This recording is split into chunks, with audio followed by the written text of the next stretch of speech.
Mais verset 33 jusqu'au verset 35. Va du 33 pour qu'on comprenne bien le concept. Allez du verset 33 au verset 35 et non 25.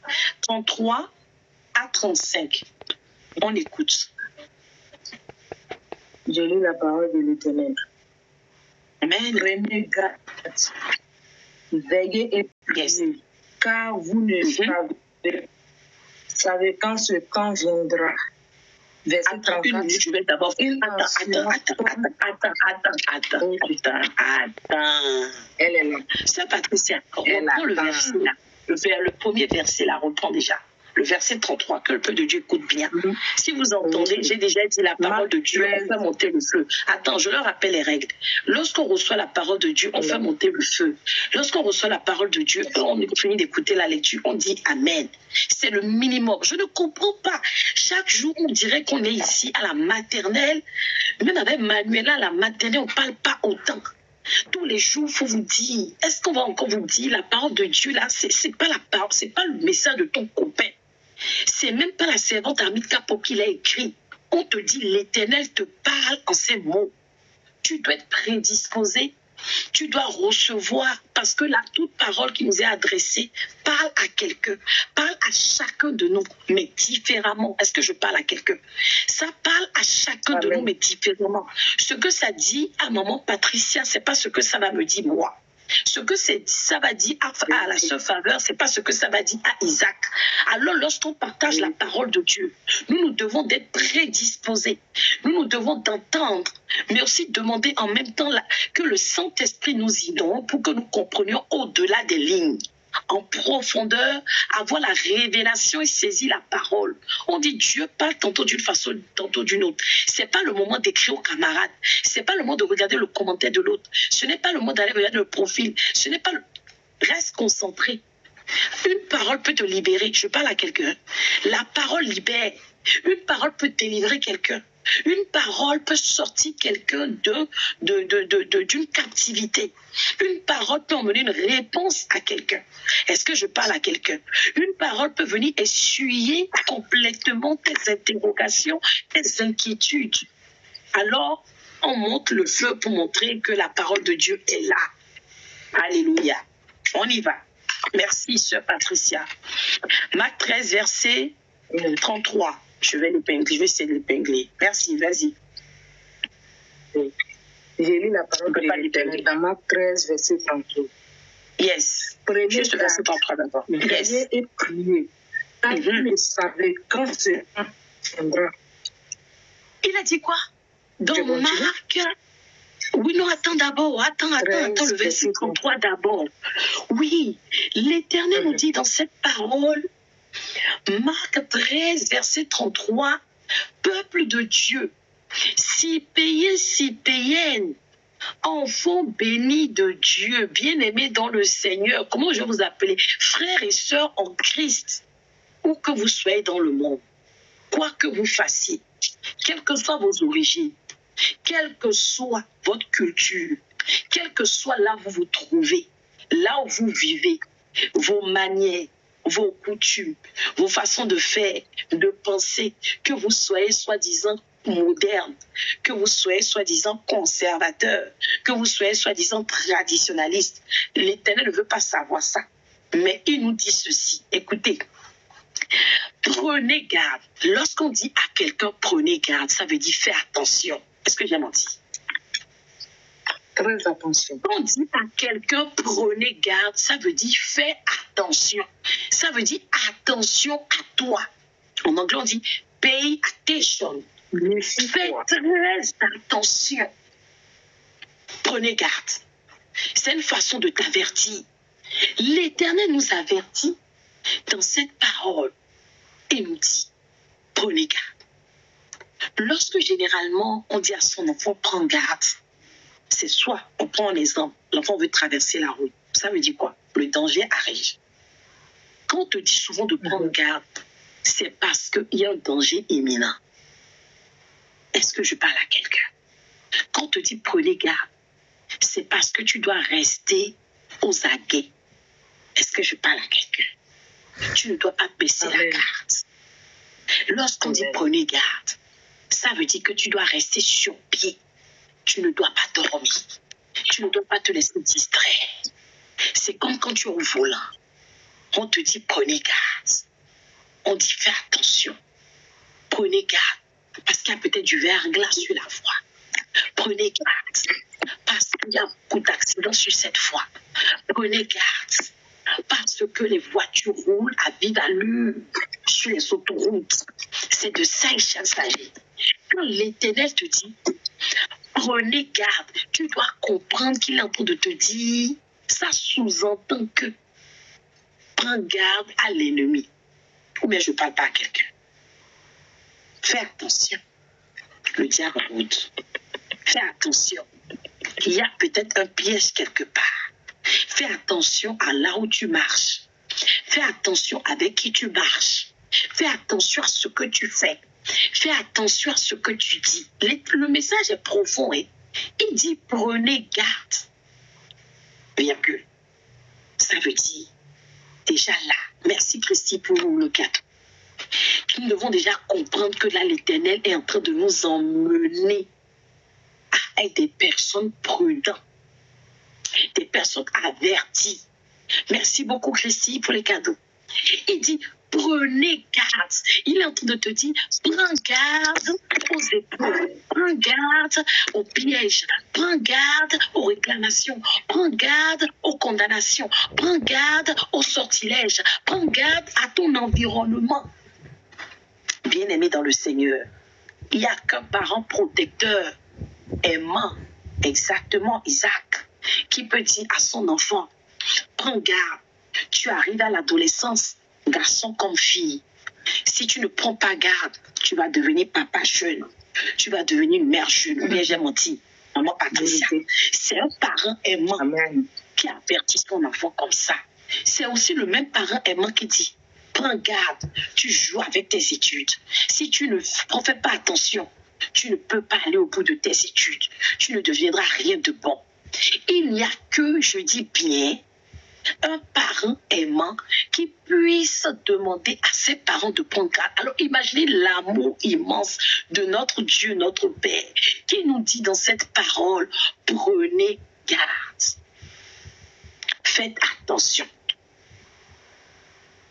Et il poursuit la parole en disant, la sœur Patricia vient de lire, il poursuit cette merveilleuse parole et il déclare, Alléluia. Il dit quoi? Veillez et priez. Non, attends, je suis encore sur le 33. Veillez et priez. Première chose, il dit de prendre garde. Deuxième chose, il dit de veiller et de prier. Il n'a pas dit prendre garde, point barre. C'est comme un parent qui dit prends garde, mais il n'explique pas le pourquoi. Mais il dit, le parent rajoute le pourquoi, il dit de prendre garde. Donc il nous avertit et nous rajoute que nous devons maintenant non seulement prendre garde, première chose, mais deuxième chose, nous devons veiller et prier. Nous devons être dans une attitude de veille. Lorsqu'on veille, on ne dort pas. Est-ce que je parle à quelqu'un? Lorsqu'on veille, on ne dort pas. Lorsqu'on veille, on est toujours aux aguets. Ça veut dire que tu dors, mais pas d'un sommeil de mort. Le moindre bruit fait que tu es là, toujours à l'affût. C'est comme les gardiens. Lorsqu'on veille, ça veut dire que ton corps dort, mais ton âme est toujours en éveil. Ton esprit en éveil. Est-ce que quelqu'un me comprend? Lorsqu'on dort, lorsqu'on veille, c'est comme les chats. Vous savez comment ils dorment? Ils ne dorment pas sur leurs deux oreilles. Quand on dit veille et prie, veillez et priez, ça veut dire qu'en gros, qui nous a dit avant, prenez garde. Après, il dit veillez, priez. Ça veut dire qu'il est en train de nous dire, je vous ai averti, faites attention, parce que il y a un danger. Est-ce que je parle à quelqu'un? Il y a quelque chose qui se trouve dans votre environnement ou dans votre vie, ou qui peut venir à vous et qui peut attenter à votre vie. En tout cas, qui ne vous fera pas du bien. Dans tous les cas, ça ne vous fera pas du bien. Raison pour pallier à cela, c'est-à-dire pour que justement ce pourquoi nous demandons de prendre garde n'arrive pas, il dit de faire quoi? De veiller et prier. Avertissement, première chose, prenez garde. Deuxième chose, la solution, le conseil qu'il nous prodigue en tant que père, il dit veiller et prier. Il n'a pas dit veille et regarde la télé, hein, ou bien sûr Patricia. Il n'a pas dit veiller et aller sur TikTok. Il n'a pas dit veiller, aller sur YouTube. Il n'a pas dit veiller, aller appeler les copines pour faire papatoya. Il n'a pas dit veiller pour regarder les films. Il n'a pas dit veiller pour appeler vos copains pour pouvoir bavarder toute la nuit. Mais il a dit veiller et prier. Ça veut dire qu'il nous ordonne de veiller pour prier. Est-ce que vous entendez? Lorsque tu restes en éveil la nuit, c'est pour prier. Parce que l'Éternel nous a dit quoi? Il y a un danger. Il a dit, prenez garde. Parce que ce que tu n'as pas compris encore, tu n'avais pas saisi initialement dans le message, dans son prenez garde là. Merci beaucoup pour les flammes, ma chérie Christy. Il était en train de nous dire, prenez garde. Parce que le diable rôde. Il cherche qui détruit. Il cherche qui détruit. Il cherche qui égorge. Prenez garde. Parce qu'il y a quelqu'un quelque part qui veut se me livrer dans ton blé. Il attend que tu dors. Prenez garde. Parce qu'il y en a qui sont en train de comploter contre toi pour que tu tombes. Prenez garde. Oh, mais je suis gâtée. Merci pour les flammes. Parce que il y en a qui sont en train de méditer pour ta perte. Prenez garde. Parce qu'ils ne veulent pas te voir rentrer dans ta destinée, ma fille Christine. Prends garde.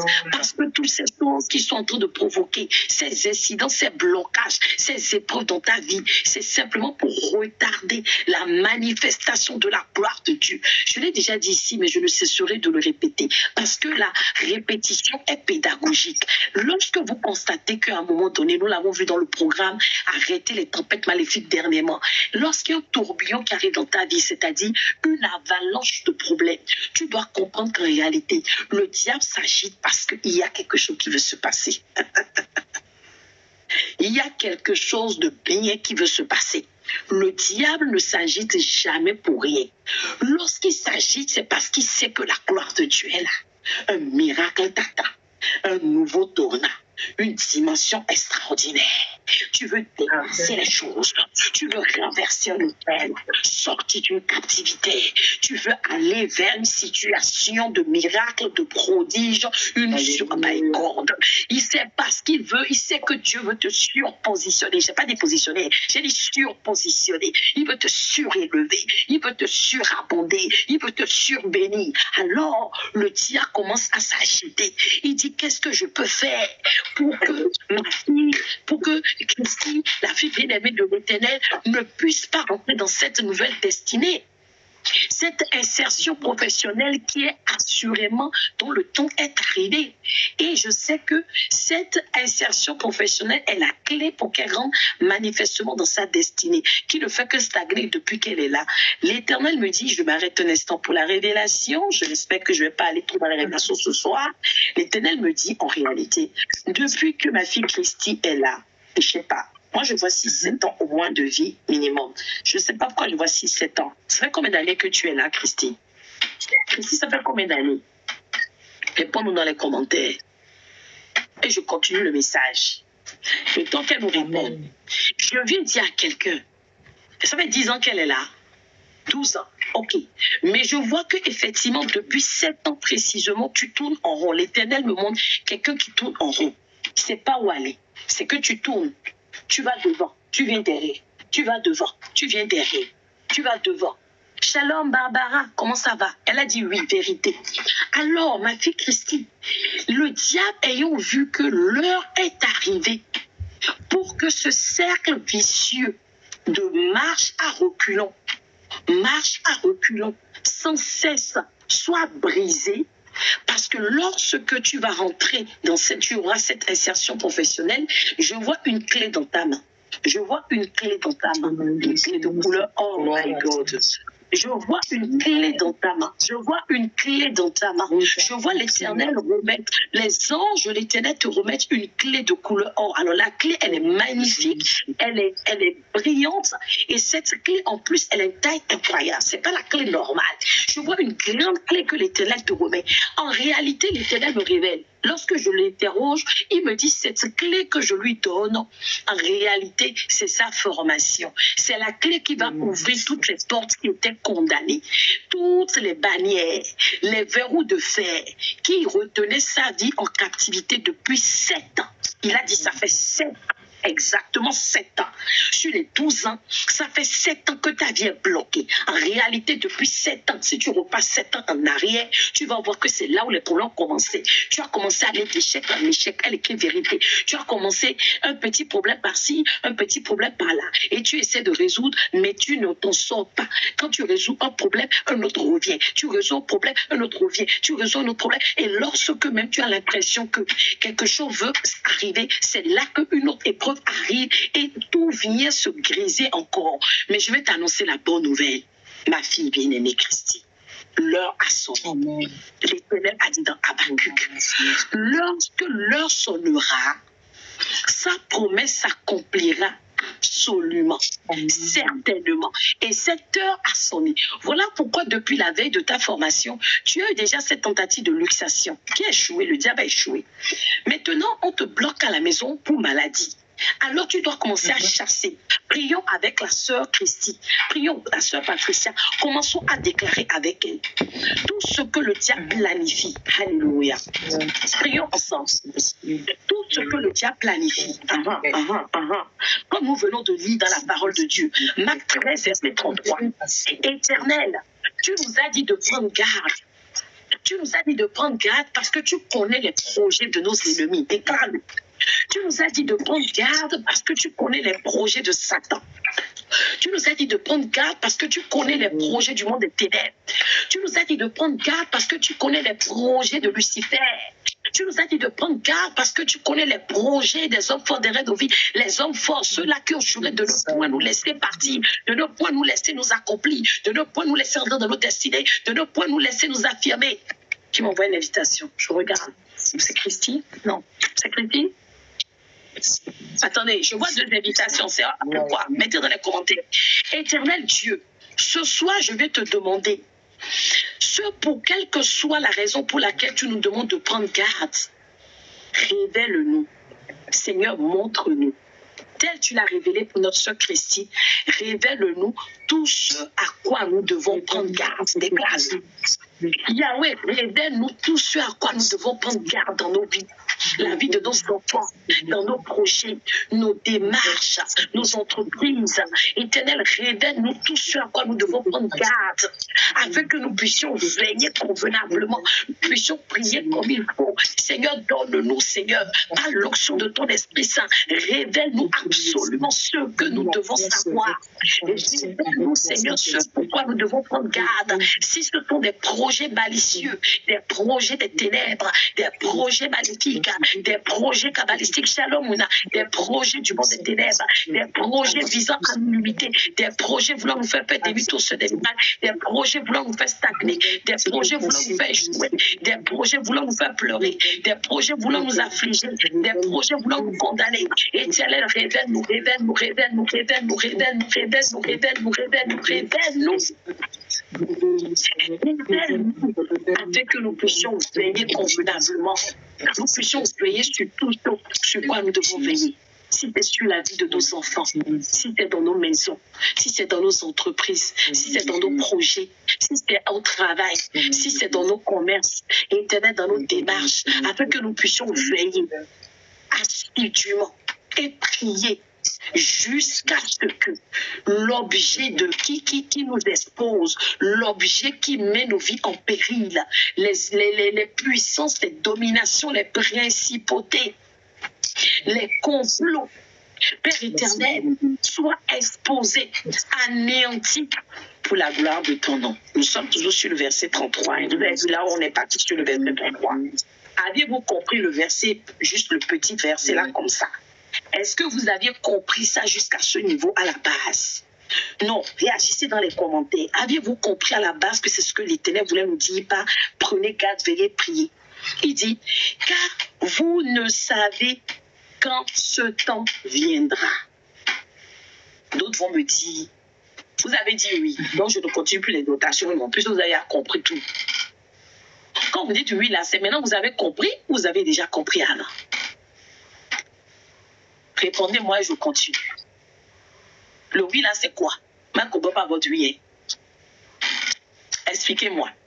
Car vous ne savez pas quand ce temps viendra. Quel temps? C'est la question qu'il faut se poser. Car ce temps viendra. Ce temps dont il parle, comme Isaac a compris, il n'a qu'à nous expliquer le temps dont il parle. Isaac, viens nous expliquer ici le temps. Attendez, je vais le faire monter. Parce qu'il a dit que lui, il a compris déjà le verset là. Hein. Donc moi, je le fais monter, il va venir nous expliquer la suite du verset. Moi, mais je veux économiser ma voix un peu. Et là, Isaac vient nous expliquer le temps qui viendra là. Il va nous expliquer ça et on avance. Et on prie encore comme hier. On déclare, on prie. On exhorte, on prie. Voilà, c'est bien de comprendre la parole prier. Mais Isaac monte, non. Il est où? Aïe. C'est où? Ah, je suis encore envoyé. Il est là, il va nous expliquer le temps qui viendra. Moi-même, j'aime apprendre. Peut-être qu'il y a une version, une appréciation, une compréhension autre que la mienne. On t'écoute. Quel est ce temps qui viendra, Isaac? Explique-nous. Le second, je n'ai pas bien compris. Aïe. Tu as dit que tu as compris le verset, sinon.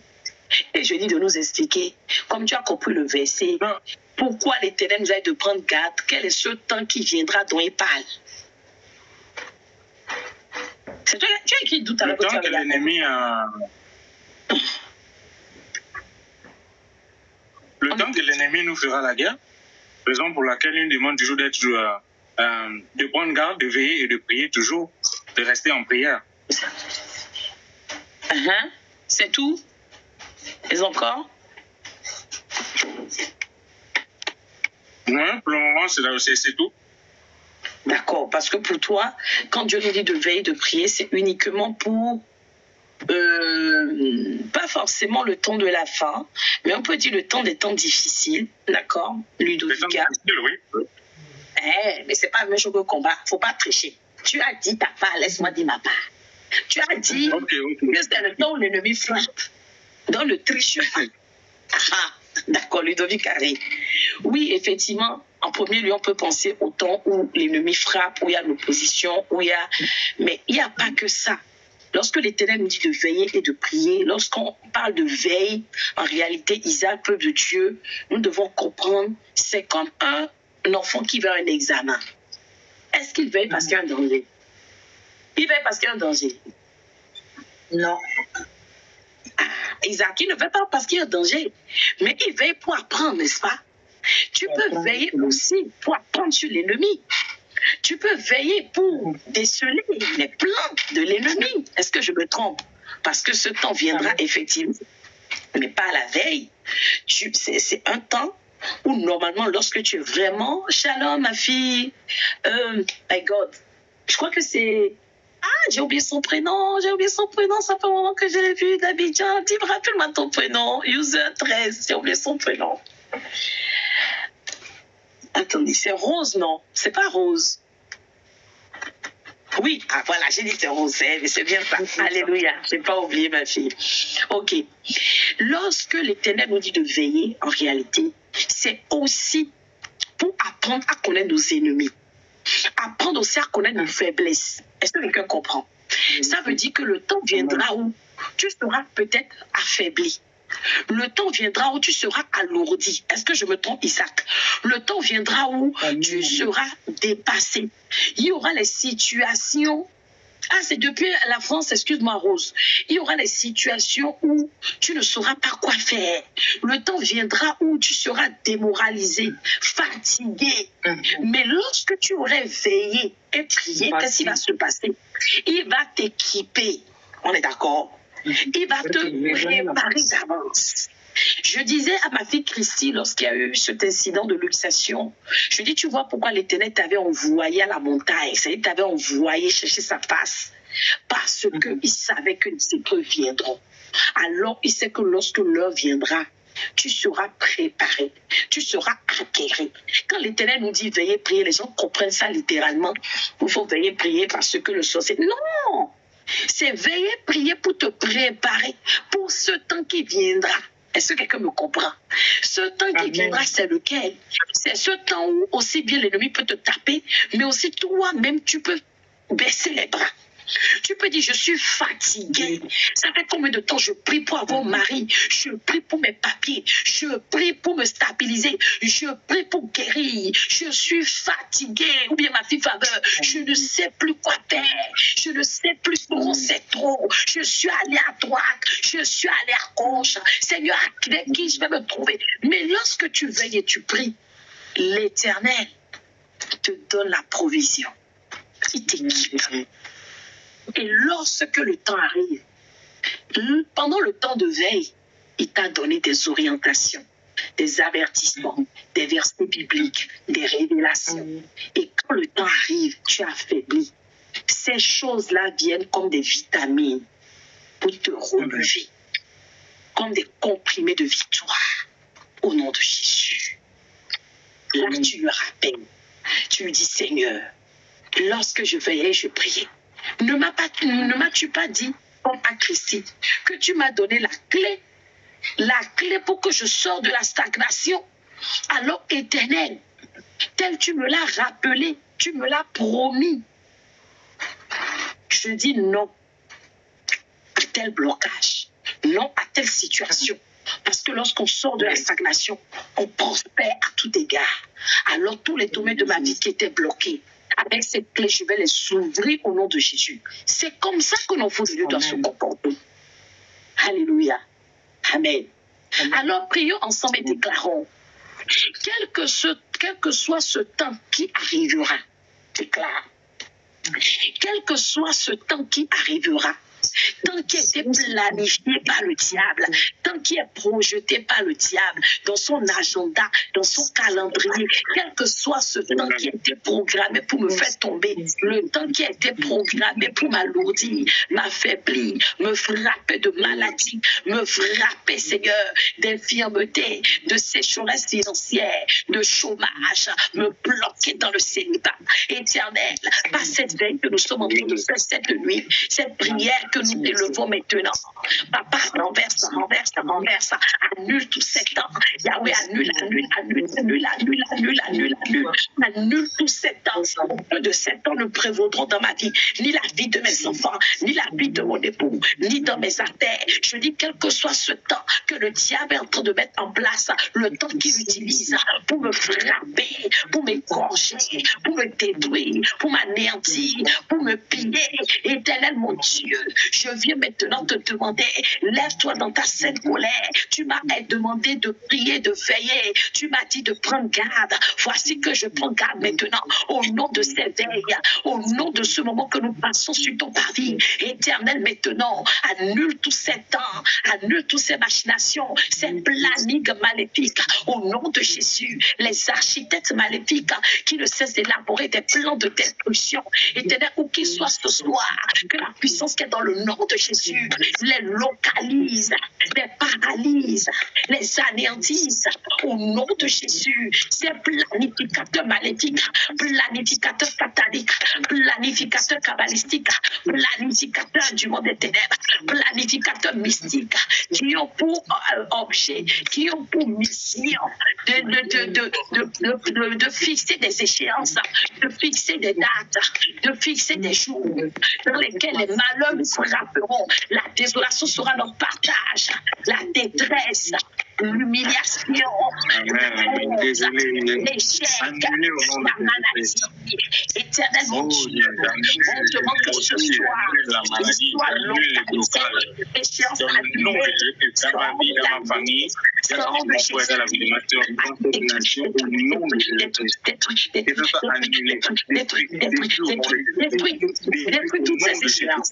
détruis ces échéances. Papa, ne les laisse pas, ne les laisse pas. Ne permets pas que ce temps arrive, déclare. Ne permets pas que ce temps arrive. Le temps dans lequel le diable a accusera, le diable me condamnera, le diable va m'utiliser mes enfants, mon époux. Le diable attend le temps qu'il attend, Père éternel, pour accéder à ma vie, pour me manipuler. Aujourd'hui, je brise ce temps, j'annule ce temps, je renverse ce temps. Je dis ce temps n'arrivera jamais au nom puissant de Jésus. Le temps du diable n'arrivera pas, le temps de mon échec n'arrivera pas, le temps de ma maladie n'arrivera pas, ma mort subite n'arrivera pas, le temps de mon blocage n'arrivera pas, le temps de mon divorce n'arrivera pas, le temps de ma faillite n'arrivera pas, le temps de mon dépôt de bilan n'arrivera pas, le temps de ma pauvreté, mon endettement, le temps de l'échec dans les études de mes enfants, les condamnations n'arriveront pas, Seigneur. Le temps, Seigneur, Père éternel, de l'irrégularité, Père éternel, de l'obligation de quitter le territoire n'arrivera pas au nom de Jésus. Je dis, ces temps n'arriveront pas au nom puissant de Jésus-Christ de Nazareth. Le temps de chômage est brisé, le temps de la stérilité est brisé, brisé, brisé, brisé, brisé, brisé, brisé, brisé, brisé, brisé, brisé, brisé, brisé. Au nom de Jésus, amen. Est-ce que ça va? Merci, Sœur Exaucée, pour le partage. Est-ce que ça va? Est-ce que vous appréciez qu'on fait comme ça, exhortation, prière en même temps? Est-ce que le son est bon? On peut continuer? Alléluia. Est-ce que quelqu'un est béni? Est-ce que tout le monde se retrouve dans ce thème? Alléluia. Nous continuons dans le verset 34. Allons-y, maman Patricia. Le verset 34. Oui.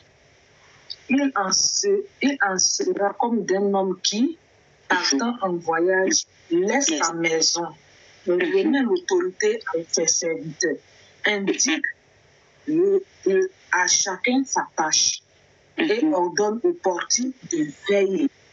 Alléluia. Ce qu'il dit, ce n'est pas compliqué. Il est en train de nous dire, celui dont il parle, qui est le maître de maison, qui va partir et donner les tâches, c'est comme lui, comme un bon père. Lui arrivera où il ne sera pas là. Lui arrivera où on n'est pas des bébés, non. Même une maman qui a un bébé, à un moment donné, laisse ce bébé pour aller faire pipi. J'ai menti. Laisse le bébé pour aller se laver. Laisse le bébé pour aller manger. Alors que l'Éternel te dit, prenez garde. C'est pour te dire, ce moment-là où je ne serai peut-être, je suis omniscient, hein? Je suis omniprésent. Je suis partout. Mais lorsque l'heure arrivera où peut-être que tu ne sentiras pas ma présence, où je ne pourrai pas immédiatement, instantanément, mandater peut-être des anges ou te secourir.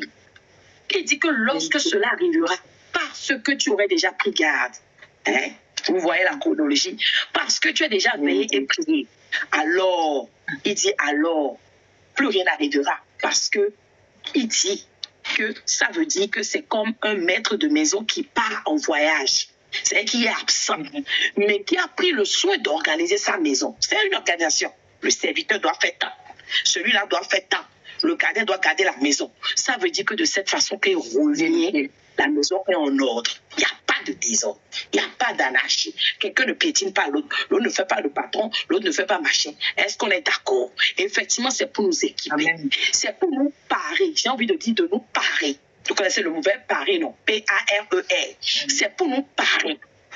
Quand il nous équipe de cette façon, c'est une façon de dire, quel que soit le moment, lorsque ce temps arrivera, quel que soit le moment, l'endroit où cela arrivera, il a la foi et l'assurance que si nous suivons ces prescriptions, il y a un si. C'est-à-dire que si nous prenons garde, si nous veillons et nous prions, alors rien ne nous arrivera. Parce que toute chose sera à sa place. Ta vie ne sera pas touchée. Entends pas les serviteurs dont il parle et autres là. Ce sont les départements de ta vie. Toute chose dans ta vie sera en ordre. Est-ce que je parle à quelqu'un? C'est-à-dire, ta destinée ne sera pas touchée. Ton foyer, personne ne touchera. Parce que par tes prières, Lui, il aurait déjà mandaté que ce soit les anges et il aurait déjà mis en place ce qu'il faut. Il aurait sécurisé tes finances, il aurait sécurisé tes affaires, il aurait sécurisé ton emploi, il aurait déjà régularisé tes documents, il aurait déjà stabilisé ton business, il aurait déjà donné à tes enfants d'avoir l'obéissance, ce qui fait que lorsqu'ils arriveront, même ces enfants à l'adolescence, on dira les autres enfants sont têtus, ils sont rebelles, mais le tien ne sera pas parce que tu as veillé, tu as prié. Alors, lorsque le temps arrivera de la rébellion, ton enfant ne sera pas rebelle parce que tu as déjà mis en ordre au moment où tu priais, tu veillais. L'Éternel était en train de briser cet enfant, était en train de dire à cet enfant, non, tu dois écouter ta maman, tu dois écouter ton papa. Regarde ses efforts, tu es un enfant de Dieu. Alors, écoute, la voie quasi, c'est pas pour toi. Le banditisme, c'est pas pour toi. Tu ne dois pas fréquenter telle personne. Tu ne dois pas aller là-bas, à la fille. Tu ne dois pas connaître un homme à cet âge. Prends ton temps, parce que sans quoi, ils vont abuser de toi. Tu vas tomber enceinte. Vous comprenez, non? Donc, c'est un enfant qui est déjà équipé. Donc, comprenez que notre veille ne nous concerne pas que nous, mais ça concerne notre famille. Entends pas maison ta famille. Entends pas maison tous les départements de ta vie. Quand tu pries là, ce n'est pas que ta chair, ton corps, ton âme, ton esprit, mais ça va en profondeur. Ça va dans le fondement de ta vie. Ça va localiser chaque branche.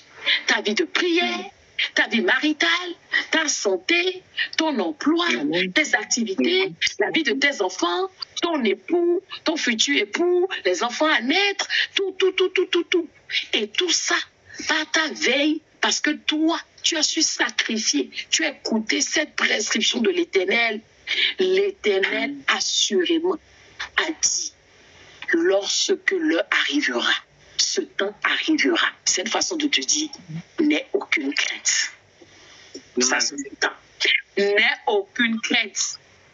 Parce que lorsque ce temps arrivera, ce ne sera pas ce maître dont il parle qui organisera la maison, mais par tes prières et ta veille. Et parce que tu as pris garde, alors tout sera déjà mis en ordre. Alléluia. Il n'y aura pas de panique. Amen. Ça veut dire que tu ne seras surpris. C'est de ça il s'agit. Ça veut dire que le diable, lorsqu'il essaiera de te frapper, tu sais déjà qu'il va te frapper. Lorsque le diable viendra le matin, lorsqu'il viendra le midi, lorsqu'il viendra le soir, lorsqu'il viendra la nuit, tu es équipé. J'ai dit dans le groupe tout à l'heure, est-ce que vous savez pourquoi parfois je change l'heure ou je ne donne pas avec précision l'heure? Je vais vous apprendre aujourd'hui un secret de la haute spiritualité. Même mon propre époux ne sait pas ce que je veux faire. C'est de ça qu'il s'agit. Je dis que même mon mari, là, il ne peut pas vous dire la servante Armide Capot. Oui, c'est à peu près mes journées type. À 9h, par exemple, elle va aller à tel endroit. Mais si vous lui parlez au niveau de spiritualité, c'est-à-dire quand je prie, comment je gère mes combats spirituellement, même la gestion de mon entreprise, même mes décisions, au point où maintenant il ne pose plus de questions. Pas dire seulement la dame si je la prends comme ça. Mais maintenant il a commencé à faire pareil. Parce qu'il a compris que c'est la sagesse. Parce que, je vais aussi dire à quelqu'un, quand on a l'esprit de Dieu là, on n'est jamais fixe. Si tu as l'esprit de Dieu, tu ne peux pas être religieux. Tu ne peux pas dire, oh moi je prie le matin, je fais un autre pain, je prie le soir à 19h, je prie dans telle position, je prie face au nord. C'est pas ça. Ça, c'est être religieux. Arrêtez-moi ça. Quand on a l'esprit de Dieu, qu'on est spirituel, on n'a pas de rituels, on n'a pas de rites. Et quand tu n'as pas de rites, je vais te dire ce soir, ça veut dire que tu scandalises le diable. Parce qu'il ne sait pas où te frapper. Quand te frapper, de quelle façon te frapper? Parce que le gars se dit, oh, les gens là, hier, ils ont prié à minuit 15. Aïe, je les attends à minuit 15. Voici qu'il les attend. Il est minuit. Minuit 5. Minuit 10. Minuit 15. Aïe, ils sont passés par où? Donc, eux, ils sont déjà en train de se dire, bon, de toute façon, donc, il est déjà minuit 15, là, minuit 20, là. Bébé bio, on est là, c'est de ça, on est en train de parler, les attaques mystiques, là. Il dit, bon, ils sont déjà en train de dormir. Vous comprenez, non? Ils sont en train déjà de dormir. Donc, on peut aller faire, on peut jeter le sort. Mais lorsqu'il arrive, qu'il te voit là à 1h du matin en train de prier, il dit, aïe, c'est comme un voleur. Aïe, les gens là ne dorment pas dans la maison. Ah, je ne peux pas voler. Il ne peut pas voler, puisque de toute façon, toi, ta maison est gardée 24 heures sur 24. Est-ce que je parle à quelqu'un? Parce que s'il vient à midi, tu es équipé. S'il vient le matin, tu es équipé. Parce que toi, tu sais veiller, prier. Tu pries sans cesse. Quand il vient à 16h, tu es aussi équipé. Bébé Bio, pour te répondre, pour combattre les attaques mystiques, c'est la persévérance dans les prières. La seule arme pour déstabiliser le mysticisme ou le monde des ténèbres, c'est la prière. Mais ce n'est pas n'importe quelle prière. Il y a prière. C'est pas, Seigneur, je te dis, mais Seigneur, lève-toi et défends ma cause. Seigneur, je suis fatigué. Seigneur, tu as vu, hein, le sorcier là sort après ma vie, hein, il y a le temps, il y a l'autorité. Je dirais même la posture. Si tu restes couché et puis tu fais prière de combat, mon ami, le diable va te rigoler. Regardez-moi celui-là. Il fait quoi? Il prie. Mais non. Non. Il y a une position pour prier. Lorsque tu es en position de combat, on va faire des programmes ici, par la grâce de Dieu. Je ne sais pas si on aura le temps de le faire avant fin d'année, parce que moi-même qui ne veux pas espacer, je suis équipé.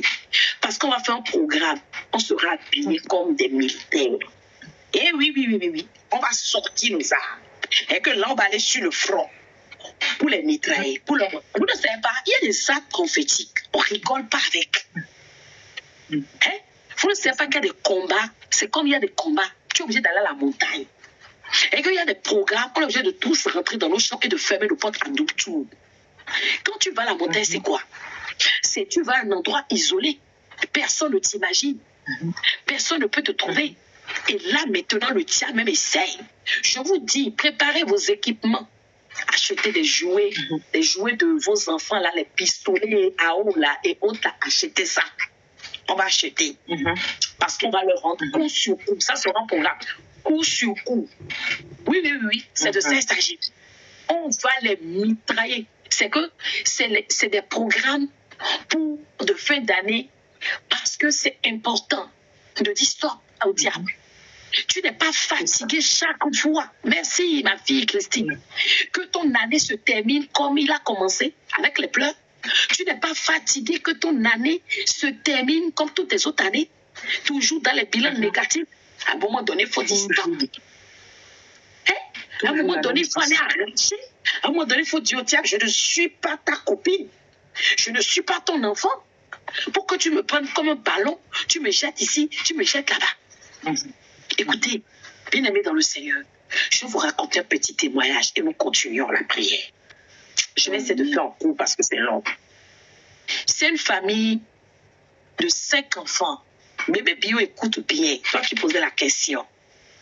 Famille de 5 enfants, père et mère. Famille fervente. Ils se disaient fervents. Ils se disaient enfants de Dieu. Alors, ils étaient là quand un des enfants est mort. Ce n'était pas l'aîné.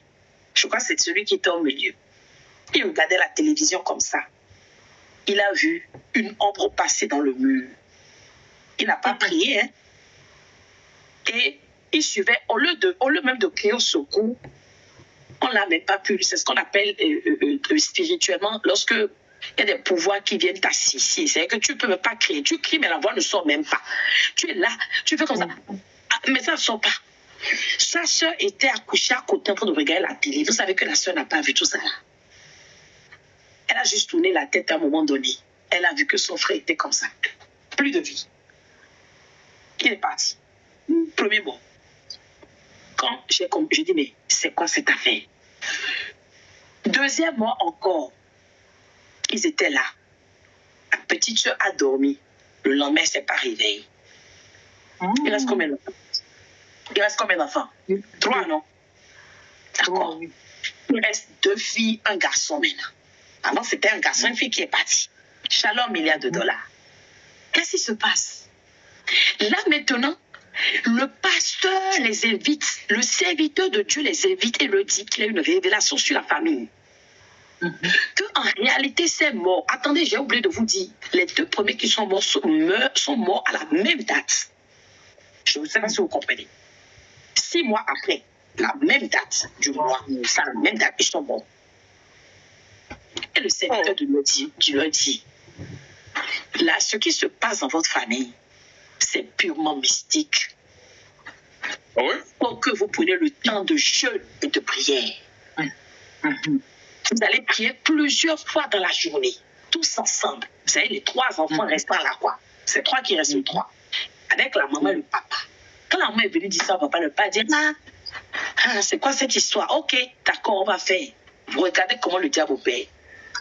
Shalom, mon fils, milliards de dollars. Premier jour, ils ont fait, ils étaient à fond. Le diable, il est comme ça. Hein. Ils étaient à fond dedans, ils ont fait la prière, c'était là, le feu.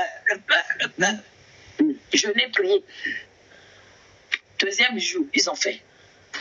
3e jour, parce qu'il fallait prier le matin, le midi, au coucher du soleil, la nuit.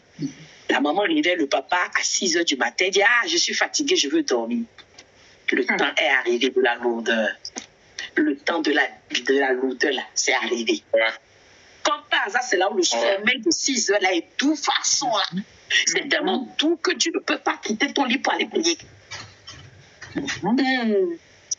Donc, le papa dit, je ne peux pas. On va prier plus tard. La maman, et si père, soyez des femmes de feu. C'est ça. Vous comprenez? Soyez des femmes de feu. On n'est pas femme pour rien, on n'est pas enfant de Dieu, femme pour rien. La femme a un pouvoir extraordinaire. Nous sommes censés être des sentinelles dans nos maisons, c'est-à-dire surveiller. L'Éternel révèle beaucoup aux femmes. Pourquoi vous croyez que l'ange a visité Marie et non Joseph? Venez m'expliquer ici. Pourquoi l'ange n'a pas parlé à Joseph et c'est à Marie d'aller parler? Dieu nous a dotés d'un pouvoir extraordinaire. On a un don d'exaucement. On est des sentinelles. On a un pouvoir inouï. C'est pour ça que femme, tu dois contrôler ta bouche, your mouth. Ta bouche là, tu dois contrôler ça. Shalom Cathy. Pour les nouvelles, mettez vos villes s'il vous plaît. Donc je suis en train d'expliquer à quelqu'un ce soir. Tu ne peux être une femme dans une maison, que tu sois mariée ou célibataire, et dormir comme un mort. Arrête. Si tu veux être d'abord, si tu es encore célibataire, être une bonne femme de mec, apprends dès aujourd'hui être une femme de feu. Tu vas voir. Ok, tu as aussi les États-Unis, d'accord. Il ne faut plus rater le programme. Hein. Il faut m'écrire. Mon numéro est sur la biographie. Bébé bio, après, on te mettra aussi dans le groupe. Alors, je disais donc, si tu veux être demain une femme de feu, c'est maintenant. C'est pas quand tu vas trouver l'homme. Et je vais te souffler aujourd'hui, toi, femme qui est déjà mariée ou qui prétend, qui souhaite te marier. Si tu es, ok, Shalom, ok, Cameroun, d'accord, tu es dans quelle ville, Cathy? Si tu es mariée ou pas, si tu es une femme de feu, ta maison, quelles que soient les tempêtes, personne ne peut te bouger. Si tu es une femme de feu, tu as une force derrière ton mari. C'est-à-dire que les plans arrivent, ils te parlent en rêve. Les choses arrivent, ils te parlent en rêve. Tu te lèves dans la nuit, tu pries, tu commandes, tu ordonnes, tu arrêtes, tu renverses. Je parle à quelqu'un. De la même façon, la belle famille va dire, oh, tu as fait un médicament pour mon enfant. Parce que ton mari n'entendra que ta voix. S'il veut faire quoi que ce soit, tu vas devenir son miel. Je parle à quelqu'un. Amen. Est-ce que je parle à quelqu'un? Si tu es une femme de feu, c'est le plus grand anti-laléka, c'est le plus grand médicament. Le monsieur, s'il va t'avoir sur ses lèvres, dans son cœur, dans son esprit, il est au boulot, mais il est pressé de rentrer à la maison. C'est le CSH. Amen. Femme de feu. C'est pour ça que les hommes, les vrais hommes, je parle des vrais, ceux-là, qui ont la crainte de l'Éternel, ils ont peur des femmes de feu. Ils ont peur des femmes de feu. Parce qu'ils savent qu'elles sont source de bénédiction. Mais si tu les affliges aussi, ça va t'emmener les malédictions. Donc, ils n'osent pas. Je parle des vrais hommes. Hein. Si PM soit des vrais hommes. Et ne prenez pas n'importe quelle femme. Si vous épousez une femme qui n'a pas la crainte de Dieu, qui n'a pas envie de prier, qui n'est pas priée, enseignez-lui. Mais si elle est sensible aux choses de Dieu, mon ami, tu n'as rien à faire. Une femme qui est dans ta vie, qui n'est pas une femme de feu, elle te bloque. Une femme qui est dans ta vie, qui est colérique, et elle ne veut pas entendre parler de Dieu, c'est toujours les bagarres. Aujourd'hui, c'est ceci, demain, c'est cela. Tu vas voir, ta vie va être à zéro. Il n'y a pas de feu. Tu me connais, non, Patricia? J'ai sorti un nouveau dossier aujourd'hui. C'est pour ça qu'on m'appelle la Tchacha. La Tchacha des cerveaux là, Dieu qui sort les dossiers. Oui, oui, qui sont les dossiers que personne ne dit. C'est vrai. Si tu es une femme dans ta vie, qui tout le temps, quand tu rentres, elle est comme ça, ta vie ne va pas avancer. Mon ami, quand tu vas sortir, tu vas rentrer avec 0 francs et elle va pleurer encore. Oh, ouais, l'argent de popote. Comment ça va marcher? Tu parles à la personne, c'est là, le visage. Vous ne savez pas le fait de sourire. De sourire. Ça, ce genre de personnes ne travaillent pas, ne restent qu'à la maison. Le sourire, ça met la grâce et la faveur. Le sourire, ça illumine ta vie. Amen. Une femme de feu prie pour son mari. Le matin, il part. Patricia a dit, chérie, la journée sera une journée fructueuse. Vas-y, je ne travaille pas même en maison, je reste en prière. Partout tu iras déposer ton dossier, l'Éternel te précédera. L'onction de Dieu agira. Tu trouveras grâce et faveur auprès de ceux qui t'aiment. Au nom puissant de Jésus. Amen. Alléluia. Lorsque vous êtes une femme de feu, votre belle famille vous craint. C'est plus que la sorcellerie. Vous les effrayez. Vous le faites trembler. Moi, vous avez dit ici, non. Ma belle famille, là. Comme instant que je suis venue là, c'est plutôt élevé. Je les gêne. Je les dérange. Mais ce que j'aime dans la paix, c'est que Dieu me fait mon palabre. Ils ont essayé de faire de la vie. Je suis tranquille. Shalom, Alimatou. Je les regarde comme ça. Et ils ont dit, là, le progrès se passe après. Là. On m'a dit, tu as vu ce qui est arrivé? Ils avaient dit ça. Tu as vu maintenant? Je dis, c'est rien ça. Gardez silence, je combattrai pour vous. Tu dis quoi, Isaac? Gardez silence, je combattrai pour vous. Merci. Je dis, il dit oui. Il dit, je dis, il faut rester calme. Je me rappelle, il y a une petite dizaine de jours. Je vais finir, non? Calme-toi, maman bio. Bébé bio, tu ne veux pas être maman bio. Le feu. Tu ne veux pas être maman bio, là, parce que la maman bio, là, fait des trucs bizarres sur. Toi, tu es bébé bio. Tu es bébé éternel. Ayez des noms prophétiques sur TikTok. Je vous dis la vérité. Ayez des noms prophétiques. Donc, je disais donc, l'histoire de cette famille, je reviens. Vous vous basez sur quel verset pour prêcher? Si tu étais là tout à l'heure, tu vas voir qu'on parle, on est encore sur le verset d'ailleurs. Rappelez-lui le verset. Non, dites-lui le verset. Il veut savoir le verset. Marc 13. Mettez-lui tout le verset. Le monsieur qui est venu, je ne sais pas d'où il sort. C'est quoi son nom? Lampadaire. Lampadaire, ça s'écrit comme ça. Pas le R. Laissez-le. C'est les gens qui viennent distraire parce qu'on les dérange. Je vous ai dit non. Ils n'aiment pas qu'on vienne au milieu de la nuit pour parler de ce qui se passe dans le monde des ténèbres. Ça les dérange. Alors, c'est leur heure. C'est ça. Et puis, il faut savoir que les réseaux sociaux, c'est fait que de n'importe quoi. Il y a à peine 1% de personnes qui viennent parler de la parole de Dieu. Le reste, là, c'est que des suppôts du diable. Donc, forcément. Alimente ou priez pour toi, pourquoi? On est en train de prier, non? Reste tranquille, on va prier. Mais priez pour toi, pourquoi, alimente? Donc, je dis, je parle des 2 enfants restants. On leur a ordonné de prier. 3e jour, qu'est-ce qui se passe? Ils sont restés quoi?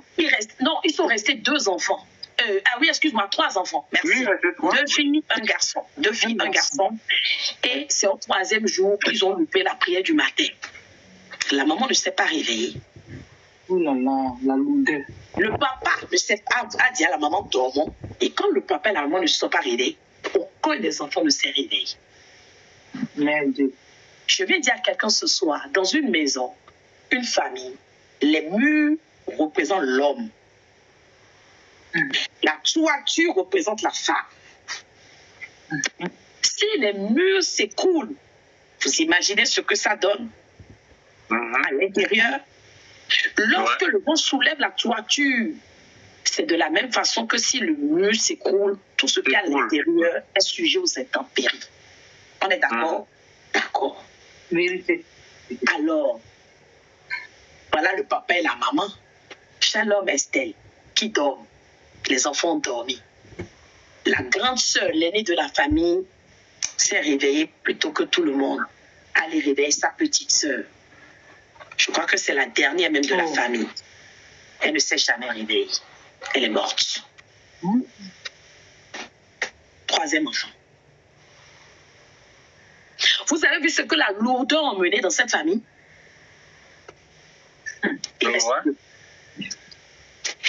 Un ami maintenant, dites dans les commentaires que l'Éternel me garde des conseillers maléfiques. Un ami de la famille est venu voir un prétendu mal. Celui-là, c'est un instrument du diable. Vous allez comprendre pourquoi. Il vient dire au papa, faut arrêter ça.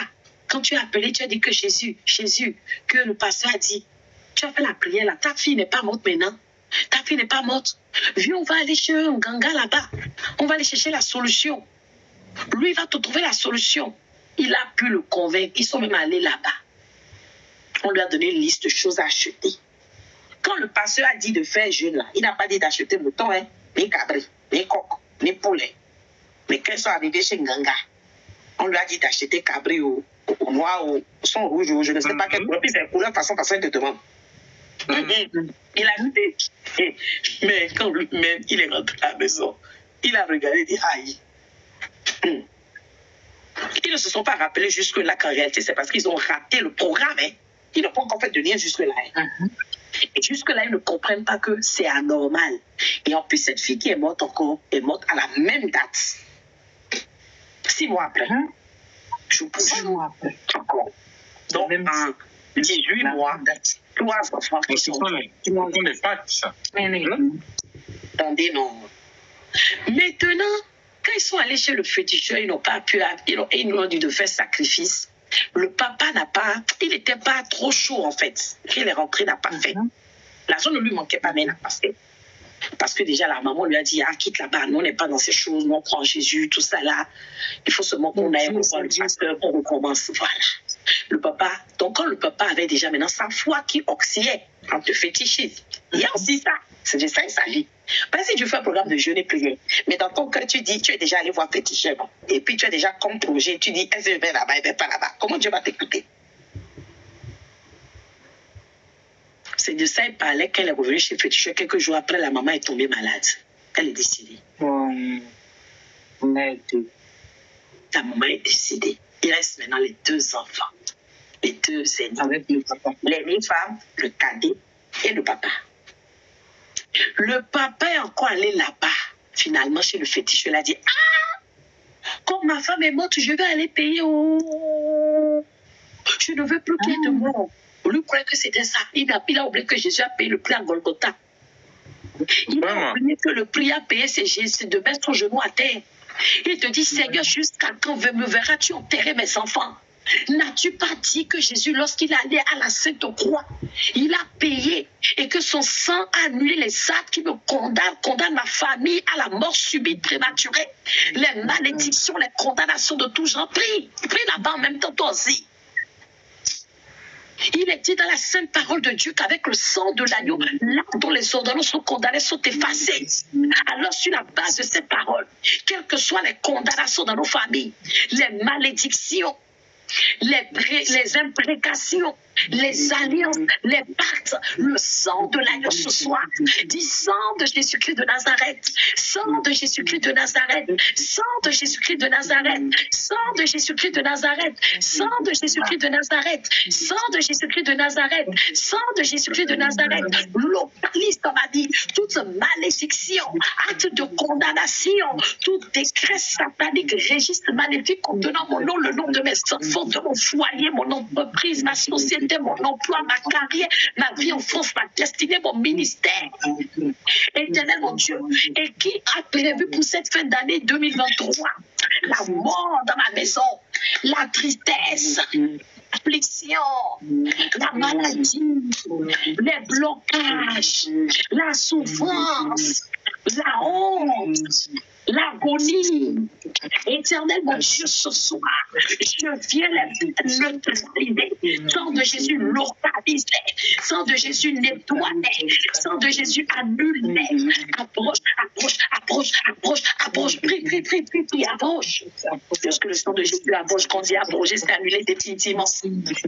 Approche les lois de condamnation à la mort, les lois de condamnation à la honte, les lois de condamnation au chômage, les lois de condamnation à la pauvreté, les lois de condamnation à la malédiction. Abroge, abroge, abroge, abroge, abroge, abroge, abroge, abroge. Prie, prie, prie. Abroge-les tous sans exception. Mon nom ni le nom de mes enfants ne figurera dans aucun registre satanique. Ce soir, cette nuit, le sang de Jésus l'efface. Le sang de l'agneau l'efface. Le sang qui a été versé à Golgotha. Le sang de la rédemption. Le sang du sacrificateur. Il efface complètement. Au nom puissant de Jésus. Le sang de Jésus l'efface. Il efface le nom de mes enfants. Il réécrit mon nom dans le livre de vie maintenant. Au nom puissant de Jésus-Christ de Nazareth. Alléluia. Amen. Amen. Amen. Le papa est revenu de chez le féticheur. Et qu'est-ce qui se passe? Il a commencé à tomber malade. Mais il a fait le sacrifice. Tu as dit prière. Amandom, il y a. Hein? Prière. Terminé. Prière. Messia. Hein? Prière. On a prié.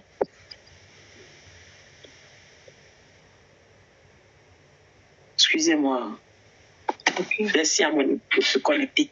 Donc, du coup, je disais, donc, le papa est tombé gravement malade. Quelques jours après le sacrifice. Il a fait sacrifice pourquoi? Il a fait sacrifice là pourquoi l'Hélène? Il a fait sacrifice pourquoi Sœur Patricia? Sœur Rufie? Il a fait sacrifice pourquoi? Ah, question. Question vraiment. Maintenant, je vous le vois là. Oh, merci ma fille chérie Rose. Et chaque fois maintenant, vous me dites tu es belle ce soir. Donc avant les autres jours, j'étais vilaine quoi. Merci. Mais merci quand même, hein. Je vous t'inquiète. Depuis dimanche là. Moi, je fais jamais maquillage. Moi, parce que tu as vu, je fais jamais maquillage là. C'est ça. Donc, du coup, quand il s'est retrouvé, attendez, l'enfant a fait des bruits bizarres que je n'aime pas. C'est quoi ces bruits que toi tu fais? Pourquoi tu fais du bruit? Hein? Je ne veux plus entendre aucun bruit. Pourquoi tu as tout ça par terre? Ramasse ces affaires par terre. Du coup, imaginez-vous, quand le papa s'est retrouvé maintenant entre la vie et la mort, le fameux ami maléfique qui l'a emmené chez Ganga là, il ramasse les papiers de tous ses passés. Il appelle l'ami. Il lui dit, prends. Ce qui me fait mal dans toute histoire, c'est pourquoi le pasteur Jusque-là n'a pas agi. Parce qu'on est un bon guide. Mais si tu vois que la famille est alourdie, je ne sais pas, hein, mais je pense qu'il y a quand même déjà eu des gens, peut-être, je ne sais pas s'il y a des gens parmi vous, que j'ai eu la grâce, que j'ai vu alourdie et à qui je donnais un bon coup de pied aux fesses pour dire, allez, lève-toi, tu dois prier. On n'abandonne pas. Moi, je me suis déjà retrouvée sur l'île de malade, où j'étais entaillée là, moi, je n'avais pas la force de prier. C'est des serviteurs de Dieu qui se sont mobilisés pour prier pour moi. Il faut dire les choses, vous comprenez? C'est comme ça. Pourquoi on est serviteur de Dieu? À un moment donné, il faut se dire la vérité. Tu es serviteur de Dieu, ce n'est pas juste le dire prier. Mais tu vois la personne, un mot, deux mots, trois mots. Ah, tu les prends de force, emmène-les à la montagne, emmène-les quelque part. C'est ça. Oui, effectivement, on est alourdi, qu'on est attaqué. Justement, la lourdeur vient pour nous empêcher. Mais c'est pour cela que c'est important d'avoir une adresse spirituelle et des guides spirituels. Comme le nom l'indique, guides, ils sont censés nous relever là où nous sommes fatigués. Ils sont censés nous encourager quand nous avons nos besoins et nous féliciter. Enfin, c'est comme des parents, en fait. Mais on n'abandonne pas. Moi, à moins que je ne sache pas que la personne traverse sa situation et encore moins que l'Éternel ne m'ait pas averti, peut-être en songe ou en vision, parce que je reçois des messages. S'il me dit, juste, je vais prier, si le vent peut s'arrêter, ça s'arrête. Mais s'il m'ordonne d'aller vers la personne, je vais vers la personne. Mais comment tu as des enfants, une famille que tu suis, et combien de mois j'ai déjà dit là? 4 morts. C'est 4 morts là, non? 4 morts. Avec la maman, je ne suis pas arrivée au papa. Et puis, il vient seulement, il dit, oui, le Seigneur, merci beaucoup, bébé Bio. Il dit, le Seigneur est au contrôle. Parce que le Seigneur est au contrôle. Le Seigneur n'est pas au contrôle de l'âme. Moi, je suis désolée. Là où il y a Dieu, il y a la vie. Il n'y a pas de mort. Alors, il est encore venu voir le papa, là, celui de malade. Il dit, priez, hein. Les gens sont affligés, tu leur dis de prier. À un moment donné, il faut être réaliste. Qui peut être celui de mort?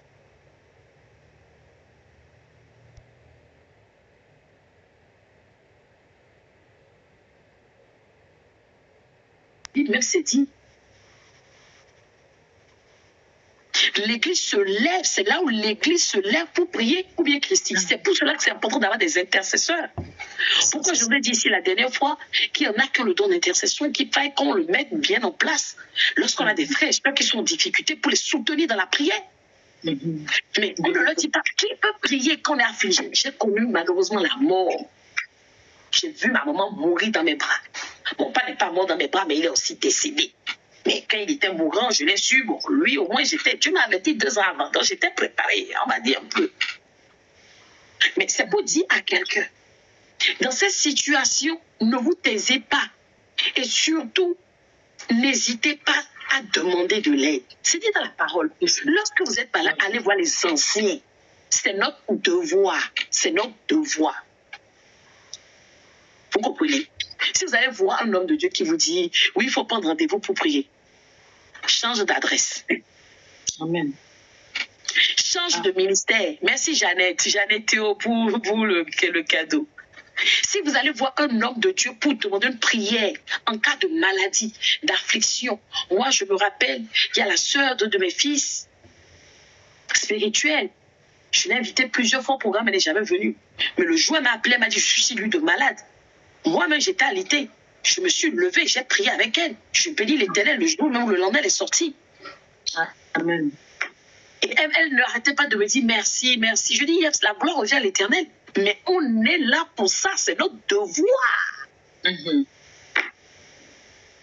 Alors, je reviens à l'histoire du papa qui est sur le point de mourir. On lui dit d'aller prier. Prier quoi?